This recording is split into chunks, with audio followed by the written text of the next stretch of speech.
அதுக்கடுத்தலாம் ஒரு காலகட்டம்லாம் வருகிற போது வீட்டுக்குள்ளே தனக்குன்னு முக்கியத்துவம் ஒன்று கிடச்சா அதிகாரம் அப்படின்னு நினைப்பான். அதுக்கப்புறம் சம்பாரிச்சவனே கூடுதலாக ஒரு சுதந்திரம் வரும். அப்பா அது வரைக்கும் எல்லாவற்றுக்கும் அதர்த்தி கொண்டு வந்தவர் திடீர்னு அவனே சொல்லுவார், அவனே சம்பாதிக்கிறான் போகிறான், ஓ முடிவுகளை நீ எடுப்பா, என்னப்பா எல்லாத்தையும் எங்கிட்ட வந்து கேட்குறேன் பாரு, ஒன்றுக்கு கூட என்ன கேட்காம போகக்கூடாதுன்னு சொன்னப்பா எல்லா முடிவையும் நீ எடுத்துக்கன்னு சொல்கிறப்ப அவனுக்கு தோணும், ஓ பணம் சம்பாதிப்பது அதிகாரம் அப்படின்னு தோணும். அப்படி தான் நினைப்பான்.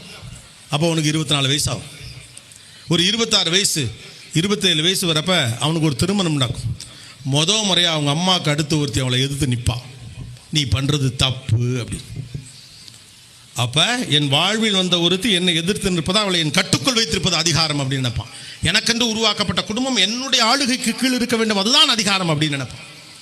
அதுக்கப்புறம் வருவான், 30 வயசில் ஒரு குழந்தை பிறக்கும், 32 வயசில் ஒரு குழந்தை பிறக்கும், 2 பிள்ளைகள் வளரும், இந்த சண்டைகள் எல்லாம் குறையும், பிள்ளை 2 பேரும் நல்லா வரணுக்காண்டி ஓடுவான் ஓடிட்டே இருப்பான். 40 வயசில் தன்மையாயிடுவான்.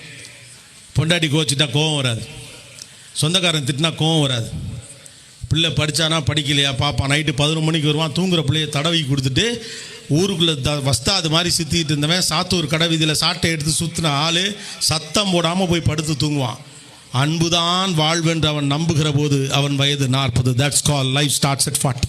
வாழ்க்கை 40 தொடங்குது.